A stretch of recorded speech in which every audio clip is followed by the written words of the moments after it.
World-famous Phil Hendrie show. We're very, very happy to have with us Senator John McCain of the great state of Arizona. He's joining us this evening. As you know, Senator McCain was a candidate for the presidency of the United States. He's serving as the ranking member of the Senate Armed Services Committee. He serves on the Committee on Homeland Security and Governmental Affairs, among many, many things, in a long and very distinguished career as a United States Senator, and his service to our country in the military you guys know very well. Thank you, sir, for being with us. And Senator, again, I'll apologize publicly. When the Senator came on the line with us, I was just disparaging some of the news coverage and rather floral language, I suppose. That's quite all right, Phil, and thanks for having me on your show, and congratulations on your nationwide success. I appreciate that. Sir, let me ask you, so as long as we're talking about swine flu, I saw a headline here. It says 159 people feared dead from swine flu, and yet the confirmed number is somewhere in the neighborhood of 20 to 30. So this stuff is like getting fueled by a lot of desperate news people that don't have anything to cover. How are you seeing this so far? Well, I see it as the potential of being very, very serious. Obviously, there's a kind of H1N1, I believe that it's now being called, rather than swine flu, that could be potentially very serious and very devastating. In 1918, we had an epidemic of flu that killed more soldiers and more Americans than were killed in World War I. At the same time, I think we ought to be careful watching it. I think we're going to have a hearing tomorrow with Secretary Napolitano, the head of Homeland Security, and get more information and get as much information out as possible. I would remind you, Phil, and I think this may be one thing you're referring to, 30,000 people every year die from flu. It's a terrible thing that happens, and we have flu vaccines and all that, but it still doesn't prevent what a lot of people are surprised about. So I think it's something that we've got to watch carefully. I think we ought to take precautions and do all the things that we're advised to do, but I don't see it as a reason to panic. Well spoken well. Well, it's my job, though, to sort of spear some of our contemporaries here in the media. It just seems to me like if they didn't cover it the way they're covering it, they wouldn't have a reason to fund the health reporters that they've got and all that. But anyway, that's nothing that I don't know how much bread they're paying Sanjay Gupta, but he's earning his money now. Senator, I think so. And again, the thing that's it's so worrisome about it, obviously, is that these new strains come up that we've never seen before, and there's always those scenarios that are. Did you see that movie? I think it was called 28 Days. 28 days later? Yeah. Or just 28 days later. Yeah, I've seen both. How about the zombies? Yeah, those are fun. Those rock. Yeah, very entertaining. Anyway, we just need to watch it carefully. I do have confidence that we have people on alert. We have medical teams. We've got to get vaccine manufactured, be ready to have it manufactured or start manufacturing it as quickly as possible. Yeah. But let's not panic Americans. But at the same time, it's our job to keep them informed all the time. Right. So there's no rage virus that we know of that will cause people to be running zombies as opposed to just the ones that walked around. Hey, I want to ask you something. Yeah. Hey, Senator, I want to ask you something. There's a lot of stuff that I want to ask you. Sure. I dare say that you know Barack Obama about as well as anybody who's not a member of his direct family. I mean, you traveled with this guy. You campaigned against him. You debated him. And I know you've had some good things to say about the man personally.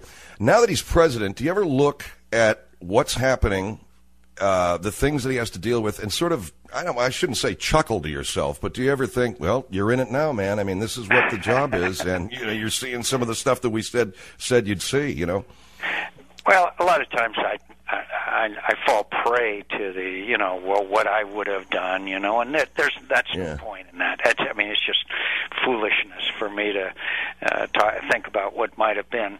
But I do watch with great interest, and I try to find ways to cooperate with the president. He has enormous challenges, and I think there's some areas where I have. He's been certainly got a lot of popularity and a lot of support throughout the country. But at the same time, my major problem is I think we're bankrupting the country. I think we are committing generational theft, and we're spending trillions and trillions of dollars, and then we say, well, okay, we're going to cut $100 million. That's almost insulting. You know, Senator, following the Reagan years of the deficit spending, I'm not criticizing any of this, but I want to kind of just compare eras for a moment. The years of Reagan deficit spending, and then the subsequent recession that we did suffer there in the late 80s and early 90s, we had Ross Perot and a lot of guys running for president in 92 saying that this is it's a disaster waiting to happen and we better do something about it. During the 90s, we had good economic growth. We were able to balance and surplus America's money. I know what you're saying, and it's a responsible thing to say, I suppose, but can we not, once we're able to steady the ship, as one might say, begin to regenerate as we did and find ourselves back in black again?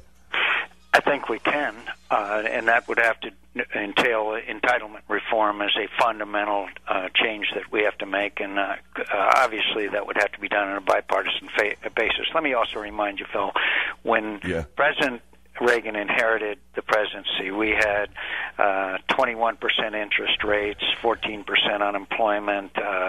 That the numbers were terrible because of excess spending during the 70s and hyperinflation that we experienced. It was Paul Volcker, now supporter of President Obama's, that really wrung out our economy, went through a terrible experience. Then the economy recovered. We did have some deficit spending, and then President Clinton was elected in 97. We had I believe it was 97, we had an agreement that really put us on a path towards a balanced budget. And we not only had balanced budget, but surpluses because of a good economy.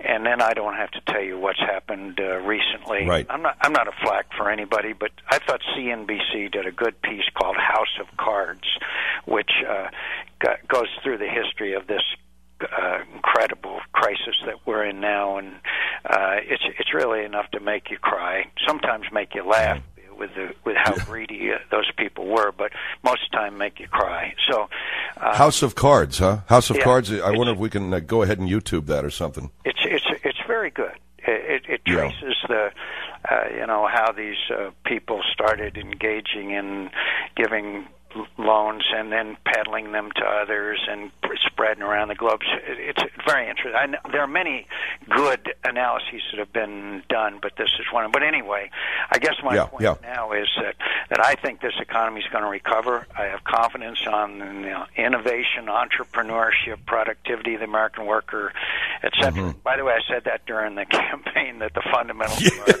economy were strong and got killed. But the point is that you got speared for that, man. That's for sure. Yeah. But I think I'm confident the economy is going to recover. But I worry about what kind of debt we're going to lay on the next generation, and whether we have to go through that same 1981, 82, 83 wrenching experience in order to stop the hyperinflation that has got to be part of runaway debt. Because the only way you do it is debase the currency and print more money. And so that's what I worry about in the future. But I also think that drastic action had to be taken. But I do believe that we shouldn't have done it the way we did it. But it's interesting. You of all people in the United States Senate you've done a lot of things that got you in trouble with your party. And I agreed with you when you I agreed with your stand on immigration, and I still do. And I would ask you, sir, President Obama has said, at least in the campaign, that his idea, which I don't think was all that far from yours, was to get to the back of the line, learn English, pay a fine, and you become an American citizen. Now, like I say, you've reached across the aisle, if that's the phrase people like to use. I like to just think you're an open-minded guy. Everybody says they want bipartisanship. How come you get hammered for what sounds to me like a really, really sensible way of approaching this problem? Well, I think they send you hear to get things done. And I'm confident over time, the way Reagan did, really, when Social Security was going broke, Reagan and Tip O'Neill sat down together, and they came up with a fix that lasted about 25 years, which is about as long as you can fix anything, okay? And there are many examples of that. And so all I can say is that I'm here to get results without betraying principle, and I believe that I have done that. Now, this new problem down on the Mexican border with the violence that is spilling over into our country is very, very, very serious. The Mexican government is in an existential struggle with these drug cartels. We need to help the Mexicans, and we need to help them address a whole lot of issues, including the corruption that permeates their government. In case you missed it lately, some of that corruption has spilled over onto our side of the border as well. In what sense, sir? You mean local municipalities? They've been able to bribe some people who worked for the United States government. It was chronicled recently in several press reports. But these are huge amounts of money that, we're talking about a drug trade that estimates are $13 billion, $16 billion that a year that the drug cartels are making. It's huge amounts of money washing around.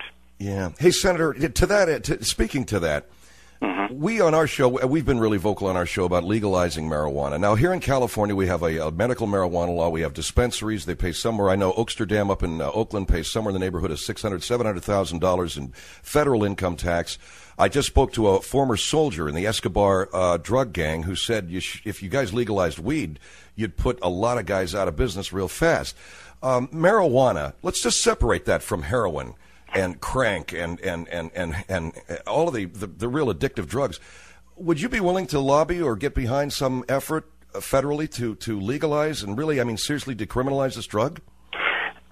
I wouldn't, because I believe that you can't separate it from cocaine and others, because the information I have is that it's a gateway drug, and it has been tried in some European countries, the legalization, and it hasn't worked out very well, as you know, in some cities in Europe. But I guess that one of the things I am for that you and I could agree on is that a lot of counties in Arizona and a lot of places in California, and it may be true throughout the state, drug courts work. In other words, if someone is a first-time offender, they get to go to court and they're frequently tested, and the rehabilitation rate is 5 or 6 times, the recidivist rate is 5 times or 6 times more better than it is for people that are put in prison. And so I would certainly encourage that. But I'm sorry, the experts that I talk to say that it is a gateway drug, and I understand now, as you mentioned, that it's basically in California not prosecuted people who buy and use marijuana, basically. Who have a medical license for it. Yeah. A medical license for it. I tell you what, we'll take a break, Senator, and I really appreciate you being with us. I just had a couple of more questions for you with Senator John McCain here on the world-famous Phil Hendrie Show. We'll be back with the Senator in just a minute.